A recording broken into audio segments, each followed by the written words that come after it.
Salam sejahtera untuk kita semua. Pelajaran Sekolah Sahabat dengan tema utama Dalam Cawan Lebur Bersama Kristus. Pelajaran ke-6, Berjuang dengan Sekuat Tenaga. Kamis, 4 Agustus. Perlunya bertekun. Bacalah kisah pergumulan Yakub dengan Allah di dalam Kejadian 32. Apakah yang dikatakan kisah ini kepada kita tentang ketekunan, bahkan di tengah keputusasaan yang besar? Perhatikan seluruh konteks situasi Yakub sebelum Anda menjawab. Kita dapat mengetahui apa yang benar dan melatih keinginan kita untuk melakukan hal yang benar. Tetapi ketika kita berada di bawah tekanan, akan sangat sulit untuk tetap berpegang pada Allah dan janji-janjinya. Itu karena kita lemah dan takut. Oleh karena itu, salah satu kekuatan penting orang Kristen adalah ketekunan, kemampuan untuk terus maju meski ingin menyerah. Salah satu contoh ketekunan terbesar dalam Alkitab adalah Yakub. Bertahun-tahun sebelumnya, Yakub telah menipu saudara laki-lakinya Esau dan ayahnya untuk memberinya hak kesulungan. Dan sejak itu, dia berlari karena takut akan keinginan Esau untuk membunuhnya. Meskipun dia telah diberikan janji-janji indah tentang tuntunan dan berkat Allah dalam mimpinya tentang tangga yang mencapai surga di dalam Kejadian 28, dia masih takut. Yakub sangat membutuhkan jaminan Allah bahwa dia diterima dan bahwa janji-janji yang dibuat kepadanya bertahun-tahun sebelumnya masih benar. Saat dia melawan seseorang yang sebenarnya adalah Yesus, pangkal paha Yakub terkilir. Sejak saat itu, tidak mungkin untuk bertarung karena rasa sakitnya akan terlalu menyiksa. Pasti ada perubahan halus dari berjuang menjadi bertahan. Yakub bergantung pada Yesus melalui rasa sakit yang tak tertahankan sampai dia menerima jaminan berkat-Nya. Jadi, Yesus berkata kepadanya, "Biarkanlah aku pergi karena fajar telah menyingsing." Berkat Yakub datang karena dia bertahan melalui rasa sakit. Begitu pula dengan kita. Allah mungkin juga membuat pangkal paha kita terkilir dan kemudian memanggil kita untuk berpegang erat padanya melalui rasa sakit kita. Memang Allah membiarkan bekas luka yang menyakitkan itu terus berlanjut. Yakub masih terpincang-pincang saat bertemu saudaranya.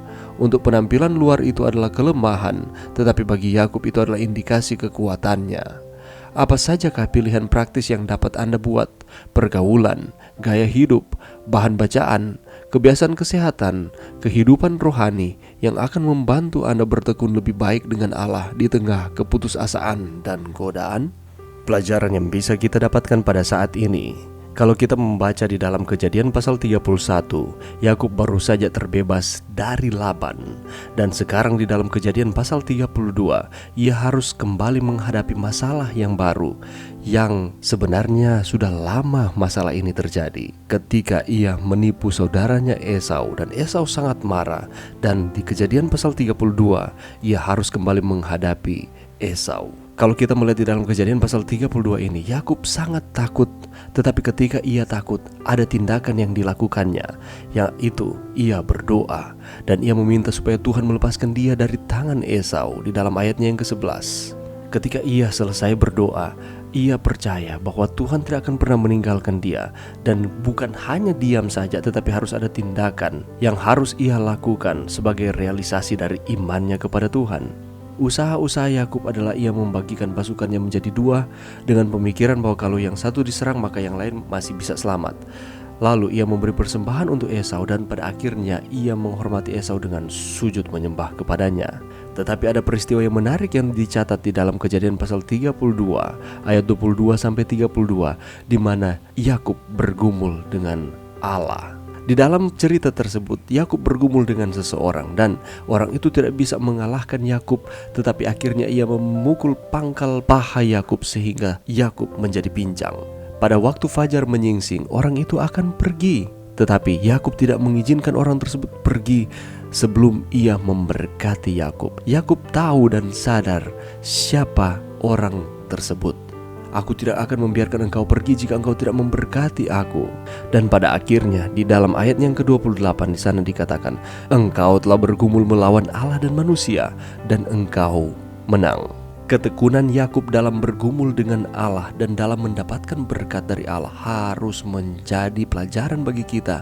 Dan ini memberikan keteladanan bagi kita bahwa kita harus bergumul dengan Allah sampai kita memperoleh kemenangan. Banyak masalah, tantangan, rasa sakit yang kita sedang hadapi. Tetapi ketika kita bergumul bersama-sama dengan Allah, Allah tidak akan pernah meninggalkan kita, dan Ia akan memberikan kepada kita kemenangan. Memang Allah membiarkan bekas luka yang menyakitkan itu terus berlanjut. Yakub masih terpincang-pincang saat bertemu saudaranya. Dan untuk penampilan luar itu merupakan kelemahan. Tetapi bagi Yakub itu adalah indikasi kekuatannya, di mana ia menang ketika dia bergumul bersama-sama dengan Allah, dan Allah memberkati Yakub. Bagaimana dengan kita? Mari berdoa. Terima kasih Tuhan atas firman-Mu pada saat ini. Bantu kami Tuhan untuk terus bertekun di dalam Tuhan.